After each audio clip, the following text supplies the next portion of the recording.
কোটা থাকা না থাকা নিয়ে একই সাথে চলছে রাজপথের শিক্ষার্থীদের আন্দোলন এবং আদালতে আইনি লড়াই।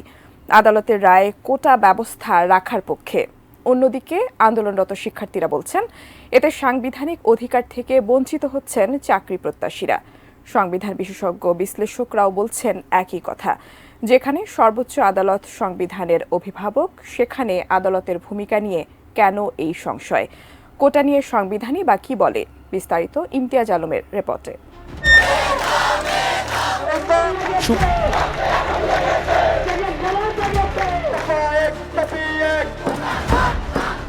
সঠিক পরিসংখ্যান না থাকলেও অর্থনীতিবিদ, শিক্ষাবিদ ও গবেষকরা বলেন প্রতিবছর প্রায় ২০ লাখ কর্মক্ষম মানুষ কর্মক্ষেত্রে প্রবেশ করছে। এর মধ্যে প্রায় ৫ লাখ উচ্চশিক্ষিত হতে পারে। বাস্তবতার প্রেক্ষাপটে সঙ্গত কারণেই এদের প্রথম লক্ষ্য থাকে সরকারি চাকরি। বাংলাদেশের সংবিধান অনুযায়ী সরকারি নিয়োগ লাভে সুযোগের সমতা একটি মৌলিক অধিকার। সংবিধান হলো একটি দেশের সর্বোচ্চ আইন। সংবিধান পরিপন্থী কোনো আইন প্রণয়ন করা যাবে না। সংবিধানের সাথে অসামঞ্জস্য কোনো আইন বাতিলযোগ্য। সেই সংবিধানেরই ২৯-এর ১ অনুচ্ছেদে বলা আছে, প্রজাতন্ত্রের কর্মে নিয়োগ বা পদ লাভের ক্ষেত্রে সকল নাগরিকের জন্য সুযোগের সমতা থাকিবে। একই সাথে অনুচ্ছেদটির ৩-এর ক ধারায় বলা হয়েছে, নাগরিকদের যে কোনো অনগ্রসর অংশ যাহাতে প্রজাতন্ত্রের কর্মে উপযুক্ত প্রতিনিধিত্ব লাভ করিতে পারেন, সেই উদ্দেশ্যে তাহাদের অনুকূলে বিশেষ বিধান প্রণয়ন করা হতে কোনো কিছুই রাষ্ট্রকে নিবৃত্ত করিবে না।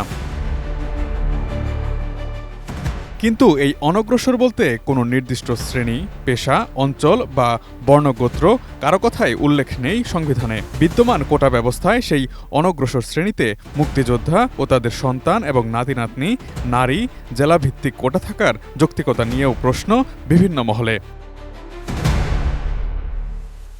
সংবিধান বিশেষজ্ঞ ও ঢাকা বিশ্ববিদ্যালয়ের আইনের শিক্ষক আসিফ নজরুল বলেন, ১৯৭২ সালে গণপরিষদের সংবিধান নিয়ে বিতর্ককালে মুক্তিযোদ্ধাদের আত্মদান, অবদান ও প্রত্যাশা নিয়ে অনেক আলোচনা হয়েছে। কিন্তু তাদের অনগ্রসর বলা হয়নি বা তাদের জন্য বিশেষ কোনো ব্যবস্থারও দাবি করা হয়নি।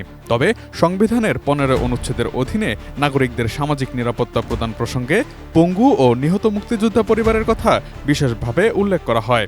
উদারভাবে ব্যাখ্যা করে আমরা তাই হয়তো সঠিক তালিকার ভিত্তিতে শুধু পঙ্গু ও নিহত মুক্তিযোদ্ধা পরিবারের জন্য সরকারি চাকরিতে কোটার কথা ভাবতে পারি।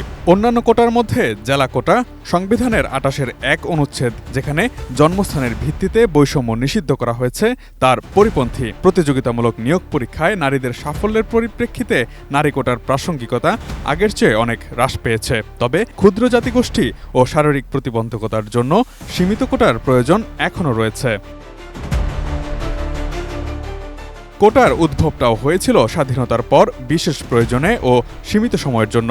বঙ্গবন্ধুর শাসন আমলেই ১৯৭২ সালে প্রণীত ইন্টারিম বা অন্তর্বর্তীকালীন রিক্রুটমেন্ট পলিসিতে মুক্তিযোদ্ধাদের ৩০% কোটার কথা বলা হয়। এটি ইন্টারিম বলার মানেই হচ্ছে কোটা স্বল্প সময়ের জন্য প্রযোজ্য রাখার চিন্তা ছিল তখন। ১৯৭৭ সালে তৎকালীন পে ও সার্ভিস কমিশনের একজন বাদে বাকি সব সদস্যই তাই সরকারি নিয়োগে কোটা ব্যবস্থার বিরোধিতা করেন।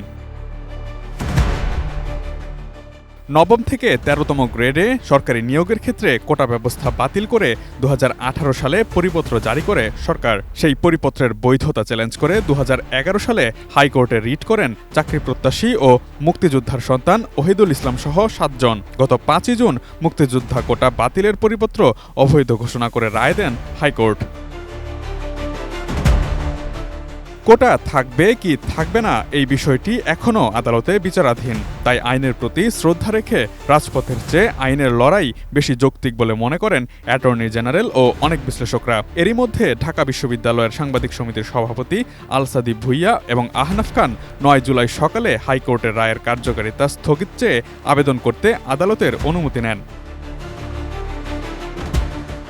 কোটা প্রশ্নে ৯ জুলাই মঙ্গলবার বেলা 11:30টায় আপিল বিভাগের চেম্বার বিচারপতি মোহাম্মদ আশফাকুল ইসলাম শুনানির জন্য ১০ জুলাই বুধবার দিন ধার্য করেন। শুধু এই মামলার শুনানির দিন ধার্যের জন্যই বেলা 11টায় চেম্বার বিচারপতির আদালত বসেছিলেন। এখন অপেক্ষা ১০ জুলাইয়ের শুনানিতে রায়ের অপেক্ষার দিকেই।